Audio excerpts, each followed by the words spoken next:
Bon, on va faire une petite balade. Ça faisait longtemps que j'avais pas fait de vidéo. Donc aujourd'hui il fait beau, il fait pas trop chaud. Il devrait pas y avoir trop de monde, beaucoup de gens sont en vacances. On est au mois d'août. Donc je devrais être tranquille. Je vais pas embêter les gens. Et ça va être l'occasion de faire un tour avec ma nouvelle bécane, dont j'ai enfin fini le rodage. Alors je suis sûr que, étant donné que j'ai des pros sur ma chaîne, hop, on va tourner, ouais, on va tourner là. Étant donné que j'ai des pros sur ma chaîne, je suis sûr que vous avez déjà reconnu la bécane. KOF 450 Rally. Donc on va se faire un petit essai. Alors on va passer par là, ça doit être bien raviné ici. Parce que, ah oui, il a bien plu ces dernières semaines. Donc, il va y avoir du trou. Voilà, là il y a du trou là, hop, on passe là. Bon alors du coup je vais vous donner mes impressions donc avec cette bécane qui est enfin rodée. Et puis je vais parler un petit peu de sable, ça passe tout seul. Et puis je vais vous parler, j'allais dire de mon actualité, je suis pas un ministre, comme si j'avais un planning d'un ministre, mais mes prochains voyages et rallye. Et je vais vous emmener avec moi, histoire de faire de belles images et de vous donner peut-être l'envie de voyager ou de faire ces petits rallyes qui sont sympas.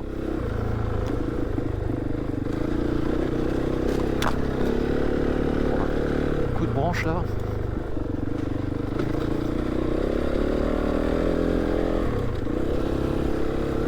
Alors là la moto est vraiment très à l'aise dans ce qu'on vient de faire.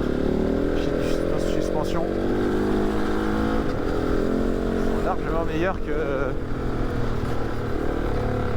la 690. Alors il faut dire que sur la 690 j'avais mis le kit de rabaissement qui n'est pas une biellette mais qui est bon, moi je dis un vrai kit de rabaissement. En fait il change les ressorts, il met des ressorts plus courts. J'ai passé des battements de 25 cm environ à 25 moins 4 cm, ce qui est un peu court hein, pour de l'enduro. Et du coup ils sont obligés de mettre, pour amortir un peu mieux, ils sont obligés de mettre des ressorts plus durs.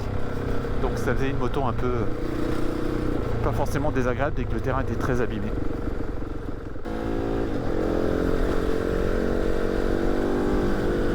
Alors là par contre pour la 450 j'ai voulu garder les suspensions hautes. On l'a en deux versions. C'est pas une option payante pour avoir la bécane plus basse. On peut l'acheter en version haute ou en version basse. En version haute, on a bien les 30 cm de débattement. Donc là vraiment pour absorber un sol compliqué, c'est vraiment bien. Les suspensions sont vraiment bonnes. Alors je touche pas je sais pas, les deux pieds qui touchent le sol. Alors là je vais faire attention. Pas du monde, ça va, c'est bon. Bah tiens, il y a déjà les châtaignes qui arrivent. Ah, c'est bon ça. Donc j'ai les deux pieds qui touchent pas par terre. Donc je fais le pari que ça va pas me poser problème. On verra. Ce qui est sûr, c'est que du coup, pour faire de l'enduro, ça va être très compliqué. Je pourrais pas. Et je vais garder la bécane pour voyage et rallye. Là, c'est pas gênant. On verra si je regrette ou pas. Au pire je pourrais toujours faire changer les ressorts. On verra ça. Alors, je peux vous dire que passer de 21 cm de débattement à 30 cm, la moto avale le terrain, c'est absolument incroyable. J'ai fait attention parce que je peux vite être tenté de tourner y aller sur l'accélérateur parce qu'elle avale vraiment super bien le terrain, mais on est sur des terrains où il peut y avoir du monde, donc il faut faut être prudent, hein. On n'est pas sur un terrain fermé là, on est dans les chemins. On va respecter le code de la route. Et en plus c'est une nouvelle moto, donc faire attention. Je vais descendre, hop.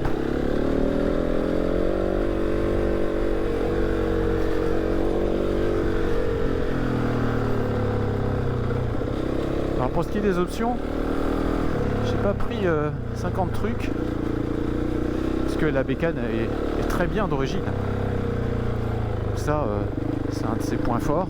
Elle est pas très chère et en plus d'origine elle est plutôt pas mal.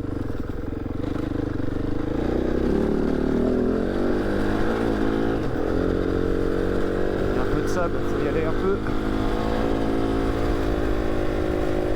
Donc j'ai pas fait 50 choses. La moto en version haute, on verra si je regrette ou pas. Une tour pour la navigation. Alors l'option est pas chère du tout. C'est l'option qu'on voit ici avec la tablette. Là je vais ralentir parce qu'il y a des chevaux. Bon, ça va me permettre de vous montrer. Voilà, donc il y a la tour. Ici, alors elle est pas chère, on a des options sur cette tour. On peut l'avoir avec des feux additionnels. Ça fait monter l'option à, je crois, 600. Alors je mettrai les vrais prix au post-montage. Au montage, en post-production. Les chevaux sont en train de me regarder. Je pense qu'ils regardent la COV 450, ils sont éblouis. Ils me voyaient d'habitude passer en KTM. Eh ben oui, j'ai changé de moto. Elle est mieux, non? Ouais, quand même. Je sens quand même un petit peu la jalousie dans leurs yeux. Donc sans les feux additionnels dans la tour, tout va bien. Pas trop cher. Il y a aussi une option pour mettre... il y a des espèces de plaques sur les côtés qui permettent de mettre des interrupteurs, des voyants. J'ai envie de dire de construire un peu sa moto. Alors il y a une autre option qui est sympa, c'est ça. Ça peut paraître pas grand chose. Le petit support pour les feux, pour les clignotants.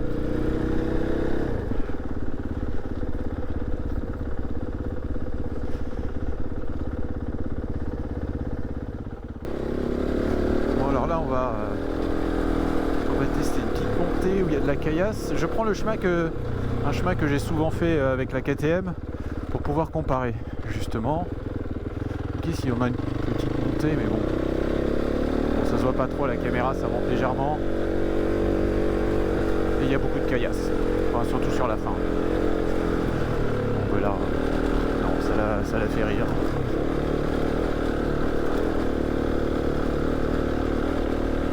Bon, elle avale ça comme un rien.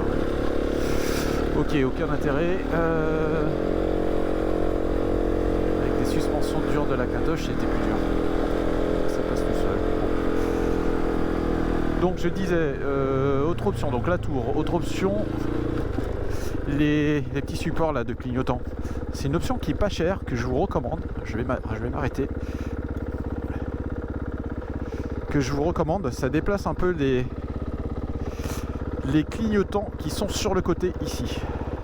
Alors ça permet d'enlever ça plus rapidement. Alors ça n'a pas un gros intérêt si vous n'êtes pas un pro. Je ne suis pas un pro, pour moi ça n'a pas d'intérêt. Par contre l'intérêt c'est que ça remonte un peu les clignotants et ça les protège beaucoup plus quand on tombe. Donc une petite option pas chère qui permet de beaucoup mieux protéger la bécane des chutes. Enfin de ne pas exploser ces clignotants. Alors on va partir ici, là il y a un terrain qui a beaucoup de whoops, de trous, de cailloux, ça bouge dans tous les sens. Alors là en hiver c'est vraiment bouillasse.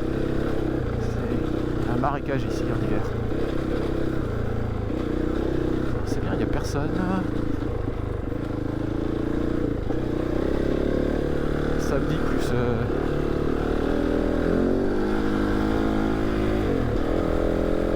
mois d'août. C'est formidable, j'embête personne. Ah, oh là ça bouge là. Là il y a du trou.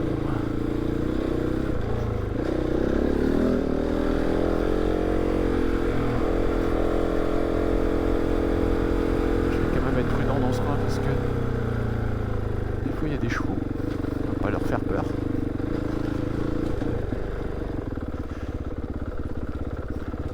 Et justement, à ce propos, c'est l'occasion de parler de la dernière option que j'ai pris, alors qui n'est pas obligatoire. Hein. J'ai pris pour me faire plaisir. Oh, il y a des trous. J'ai pris pour me faire plaisir.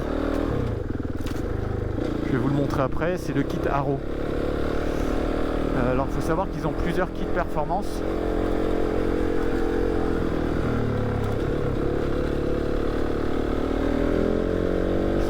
Performance avec un pot, le changement de boîte à air et le CU spécifique. Il n'y en a qu'un qui est homologué, c'est le Haro.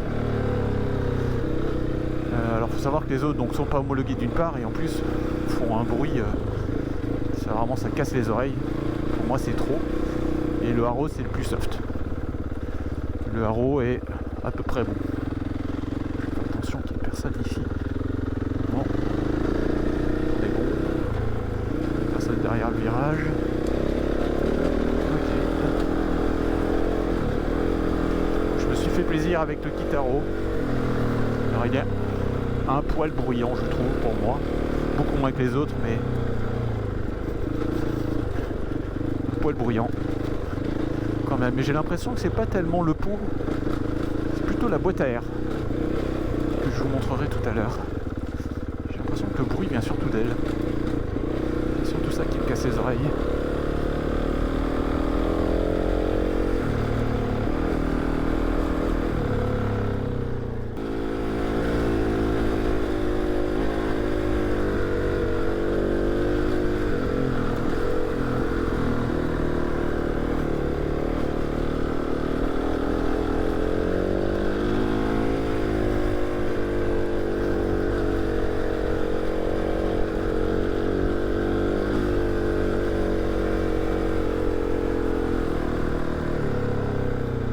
Alors ce qui est dommage c'est que j'aurais peut-être dû mettre... bon j'ai fait le rodage sans le kit. D'ailleurs le mécano me l'avait conseillé. Et donc c'est ce que j'ai fait. Et là je l'essaye avec le kit. Alors, du coup c'est compliqué de comparer parce que avec le rodage bien sûr j'ai roulé tranquillement.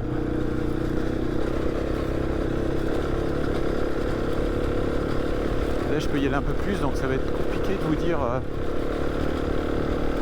à quel point c'est différent. Bon je pourrais rechanger au moins le CU pour voir.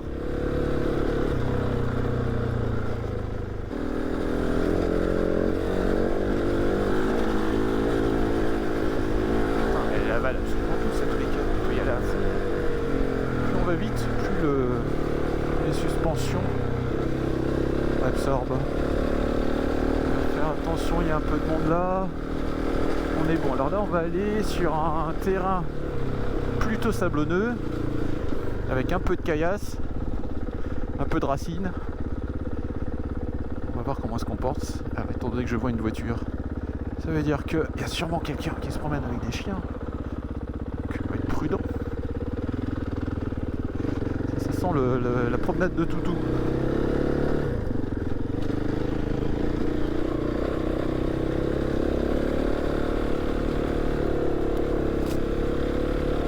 Chemin, pas ici, pas de tout ici.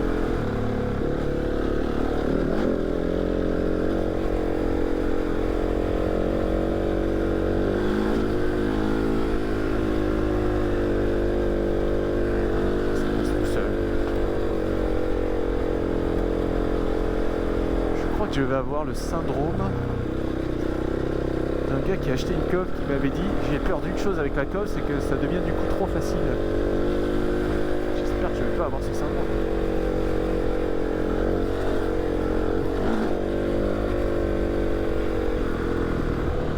Et là, hop, on a du sable.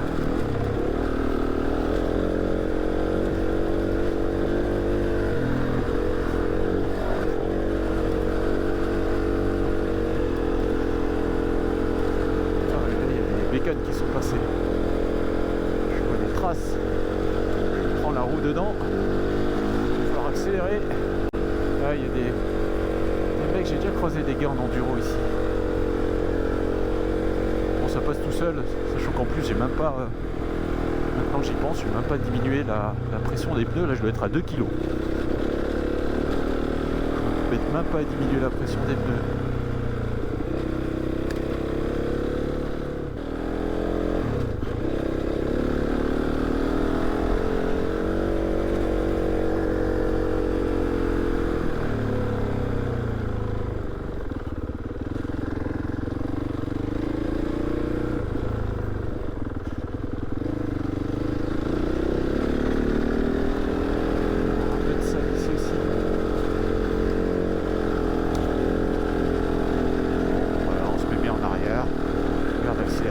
Et ça pose aucun problème.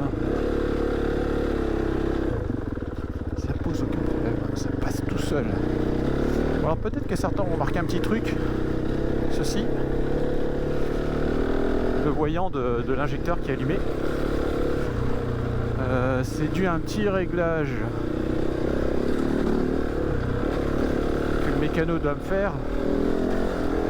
En fait sur le kit, il y a en fait sur la moto, pardon, j'ai le modèle 2025.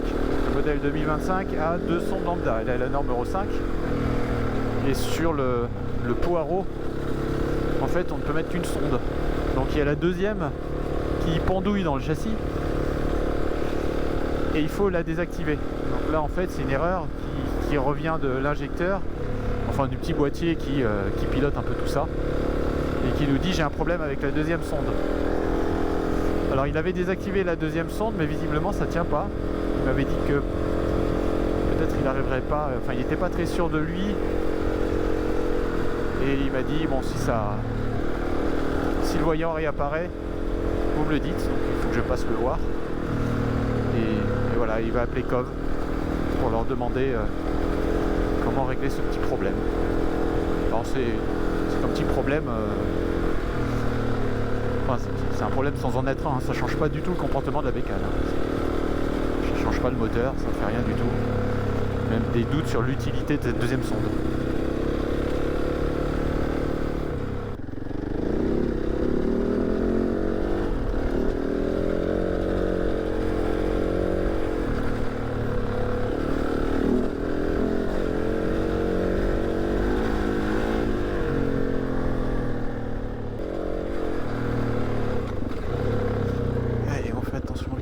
Et puis on peut y aller, c'est bon, il n'y a personne, allez hop.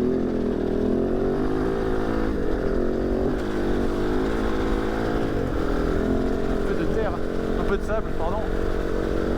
Bouge un peu, c'est bien sec comme ça, en hiver ça bouge pas comme ça.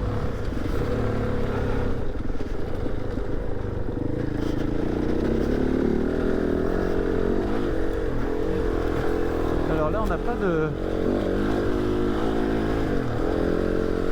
traction control comme sur la KTM, mais c'est pas utile puisque le moteur est beaucoup moins puissant, mais très largement hein, le moteur de la KTM, la 690, je vais faire attention au virage là, le moteur de la 690 est bien trop puissant pour de la terre et c'est pratique quand on va prendre l'autoroute, mais bon sur terre du coup il est utile d'avoir un traction control.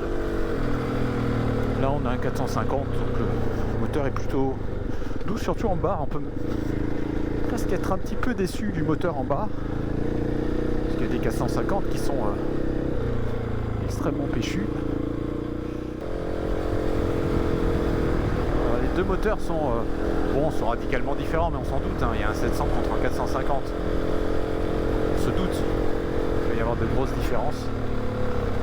Dans les grosses différences, on a le couple. La 690, c'est vraiment c'est un tracteur. Tant que vous tournez l'accélérateur, tant que vous tournez la poignée, la roue tourne. Quand on cale, c'est qu'on a eu un peu peur et que on a arrêté de tourner la poignée. Bon, là, bien sûr, il y a beaucoup moins de couple. Mais en même temps, comme son cahier des charges était une bécane de rallye, les trous là, était de faire une bécane de rallye. Sur un rallye, on fait beaucoup de kilomètres, donc on n'est pas en moyenne à 30-40 comme ça peut être le cas en enduro. En moyenne les mecs sont plutôt à 80, 100. Donc il faut une bécane qui travaille plutôt dans les tours.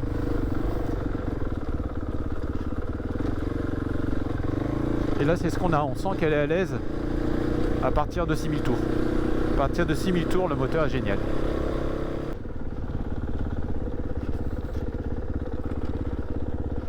Bon, je vais partir par là-bas. Il y a petite trace, un single par là-bas, en forêt. Ça va me permettre de l'avoir sur un terrain un peu différent. Et donc cette moto, je l'ai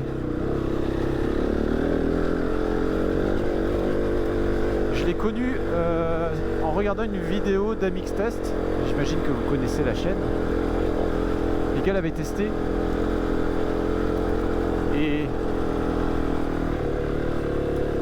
le journaliste, dont je n'ai plus le prénom, avait parfaitement résumé cette moto. C'est-à-dire que vous montez dessus, on voit que c'est un 450, on se dit, bon, il va y avoir de la gouache, il va quand même y avoir un minimum de gouache. Alors, est-ce qu'il y a du monde? C'est bon, personne. Et dès quand vous montez dessus, c'est mou. Vous dites, merde, qu'est-ce que c'est que ce truc? Et puis, dès qu'on commence à avancer, dès qu'on commence à mettre un peu les gaz, là on a un très bon châssis.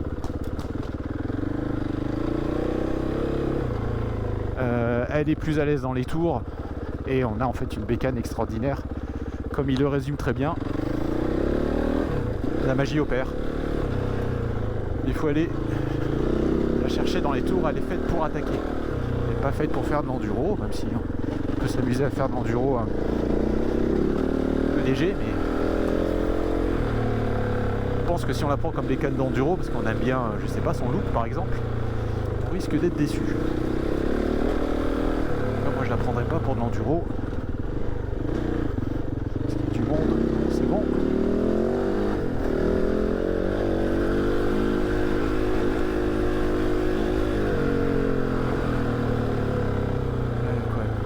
Petite branche, ça me fait rire.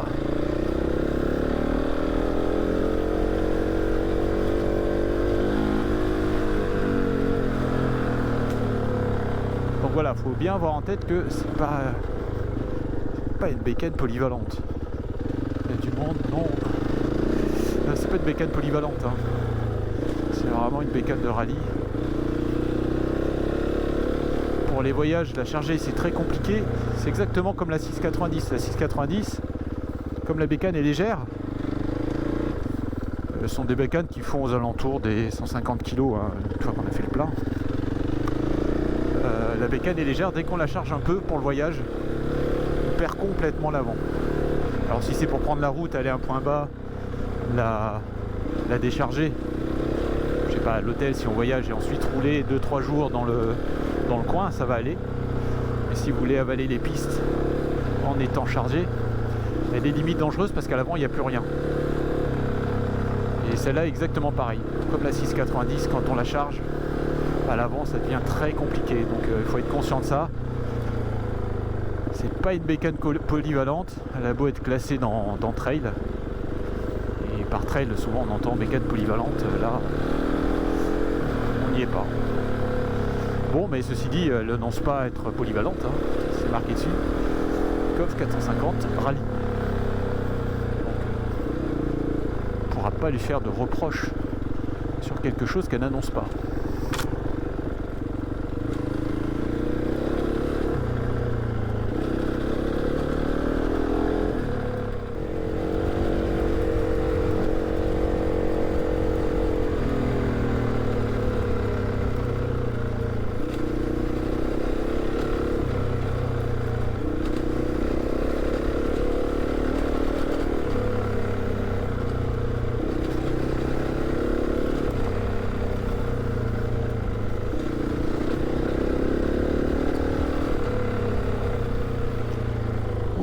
Aller par là et hop.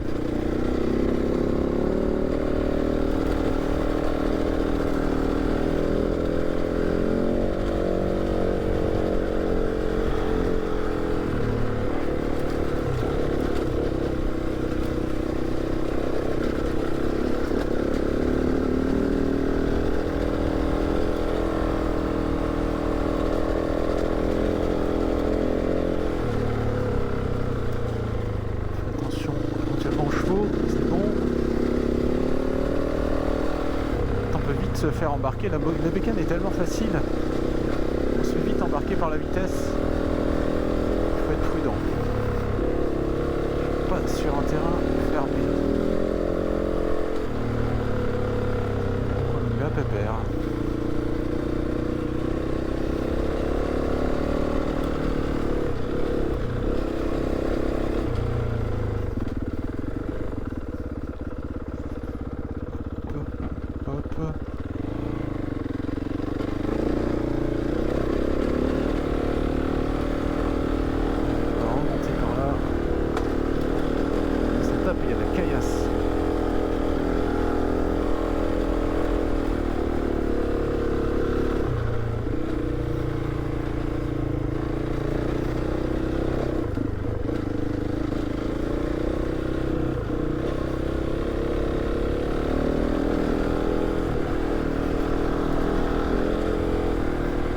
Bon alors, on va faire un petit tour de la moto. Donc déjà, la première chose que l'on voit ici, c'est le pot Haro. Donc avec le kit Performance Haro. Je vous montrerai la boîte à air juste dans un moment. Mais déjà, on a la ligne, on voit la ligne ici et je trouve que le pot est vraiment très sympa. Alors le pot d'origine déjà est sympa. Mais là, le pot Haro lui donne encore plus de gueule. Donc voilà, un petit tour, donc elle est aux couleurs 2005. Donc on a une sorte de bleu, j'aimais bien le rouge avec marqué 450 en gros sur le côté. Mais on a changé les couleurs. Alors ce qu'on voit ici, on voit le protège-main AirTech, que j'aime beaucoup esthétiquement, et je pense qu'il protège vraiment très très bien. Alors à l'intérieur, on ne le voit pas ici, on va le voir tout à l'heure, on a une barre, j'imagine que c'est de l'alu. Même si j'en suis pas très sûr. Il est de la même épaisseur que ce que j'ai sur la KTM, la 690, et c'est vraiment du costaud. La bécane est tombée plusieurs fois, je n'ai jamais cassé un levier. Donc vraiment c'est très costaud. Donc voilà, et il se monte très facilement dessus. Donc voilà pour les AirTech. Ensuite, autre chose que l'on voit sur le côté, ici on voit que donc les clignotants ont été remontés. Donc c'est ce que je vous disais tout à l'heure. Maintenant, on peut enlever facilement l'avant. On n'a pas besoin d'aller démonter les clignotants à l'intérieur. Alors, moi, j'ai pas besoin de démonter l'avant aussi rapidement. Mais peut-être que pour certains, ça peut servir. Mais surtout, c'est ce qui fait que j'ai pris cette petite option qui est pas chère. C'est que ça remonte les clignotants et ça les met beaucoup plus à l'abri. Donc, ça va m'éviter d'avoir à les racheter régulièrement lorsque je vais tomber.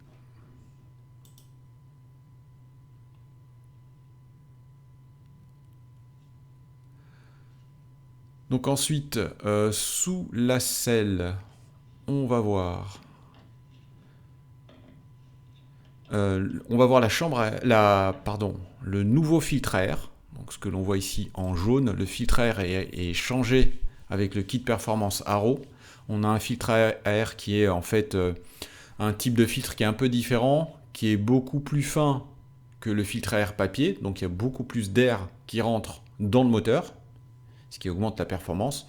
Par contre, pour stopper toute la poussière, le sable, ce sont des filtres qui ont été trempés dans l'huile avant. Donc c'est un filtre qui est un peu plus... alors c'est surtout quand il y a de la poussière, il faut le nettoyer beaucoup plus. Mais surtout, c'est un peu plus embêtant à nettoyer. Voilà. Par contre, on gagne en performance. Et on voit aussi l'ECU qui a été changé. On a un ECU spécifique pour cette boîte à air et ce pot.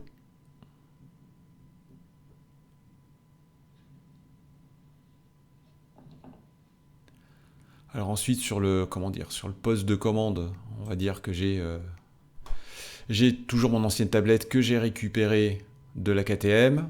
J'ai ajouté l'amortisseur de direction, je l'ai récupéré de la KTM, et j'ai aussi ajouté ici les commandes, toujours achetées. Alors c'est la même marque que la tablette.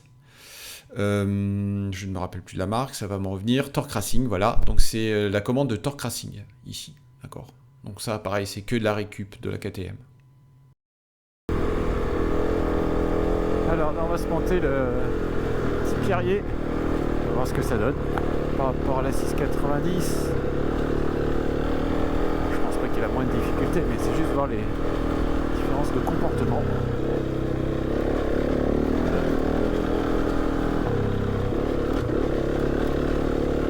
Alors ça, bien sûr, c'est une évidence. Première évidence, la suspension travaille bien mieux, ça amortit plus. Je vais prendre une branche.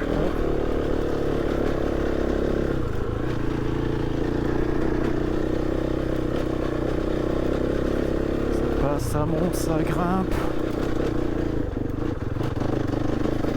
Là, si on tourne la poignée, j'ai ralenti un peu. Bon, ça passe tout seul. Des petites rouillères sur la fin. Il n'y a pas de souci. Juste être un peu plus dans les tours. C'est logique, mais bon. Bon, là, on va aller dans des chemins beaucoup plus rapides, normalement. Elle devrait être la direction volée, tout ça. C'est bien que ça va voler là. On va tourner. On va tourner à gauche. Oui, c'est à gauche. Là. Il y a une poussière là dans le rétro. Je vais descendre là. Hop.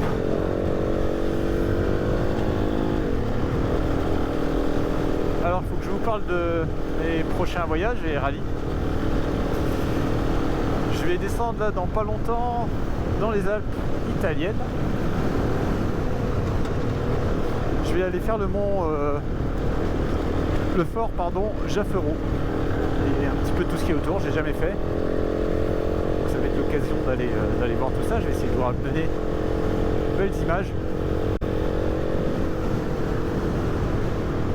Le terrain le prend beaucoup mieux que là, c'était plus compliqué avec les suspensions dures de la KTM. C'est marrant parce que plus on va vite, mieux elle se sent. Donc Alpes italiennes, le fort Jaffero, et puis je refais la Mass Rally Italie, Monviso. Que l'année dernière,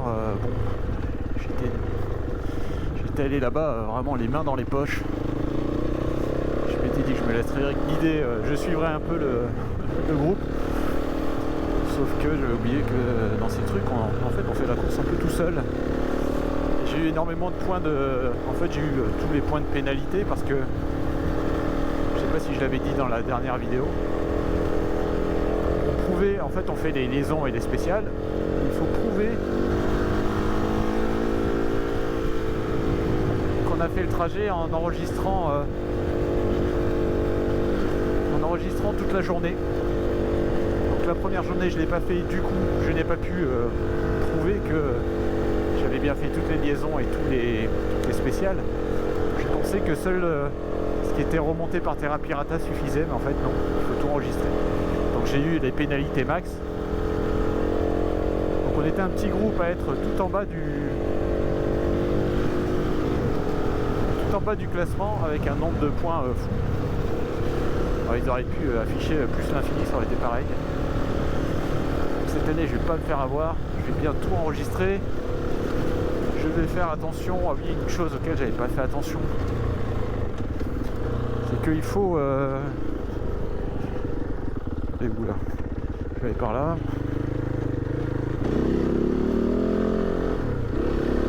Il y a ce qu'ils appellent des neutralisations qui sont des périodes de pause obligatoires.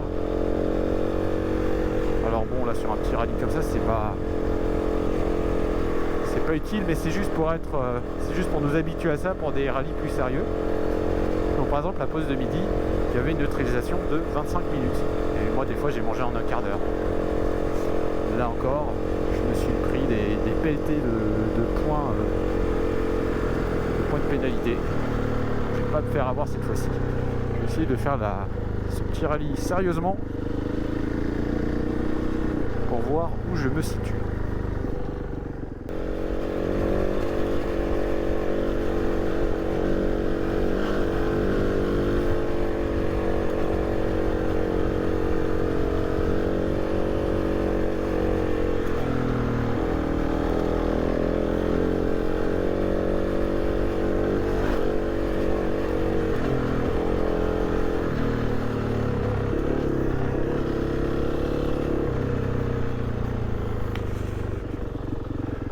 Alors on va passer par là. Parce que là on a un peu de chemin rapide.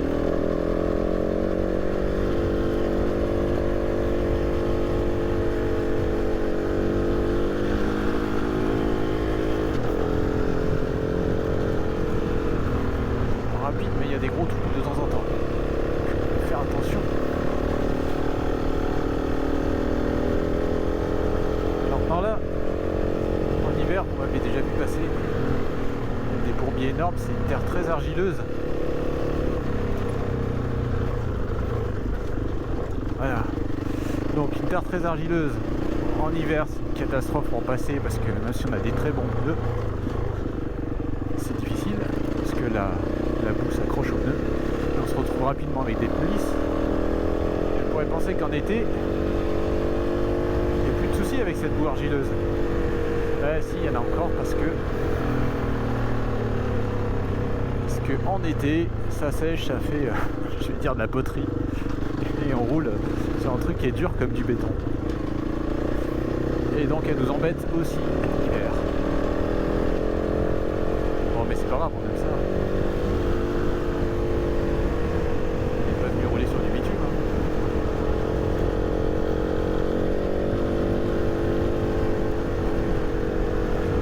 Quand je me fais surprendre par un trou, ça se passe vraiment largement mieux.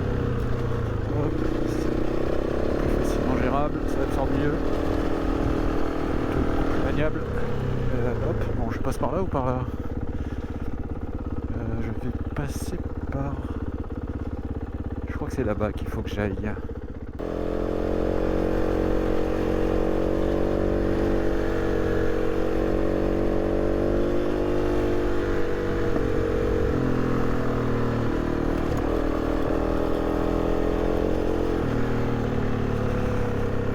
Partir, pas aller à droite, on va aller à gauche.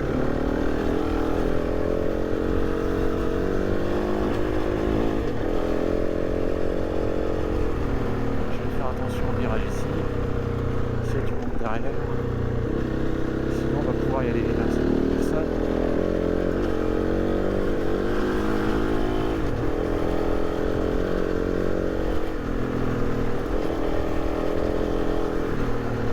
Pas mal de routes vélo ici. Faut faire gaffe. Les traces qui ont l'air assez fraîches.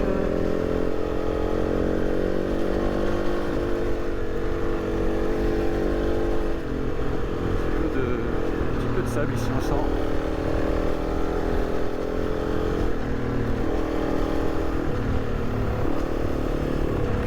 On va faire un petit passage en sous-bois.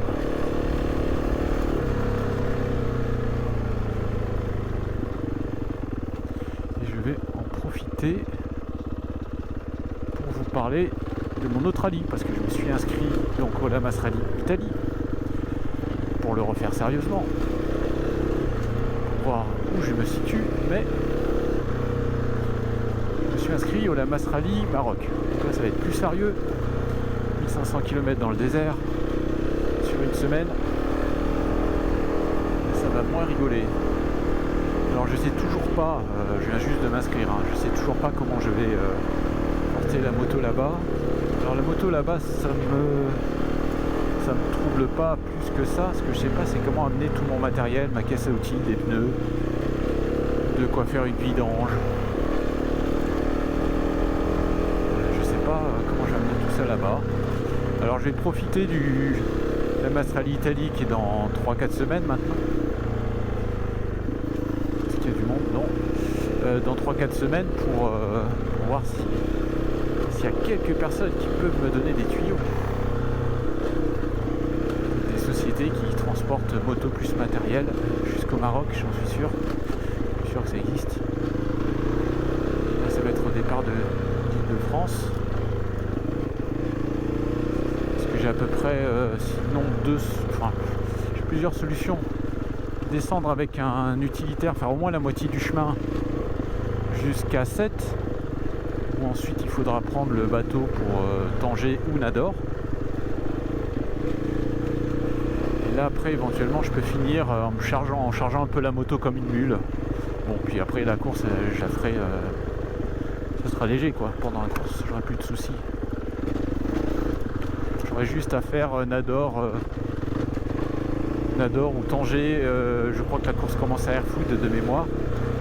J'aurai juste à faire ça tranquillement en étant un peu chargé, mais bon, par les pistes, ça va le faire. Soit je fais ça comme ça, soit je trouve une société qui transporte tout jusqu'à Airfood. Hop, je vais passer par là. Et j'y vais en avion.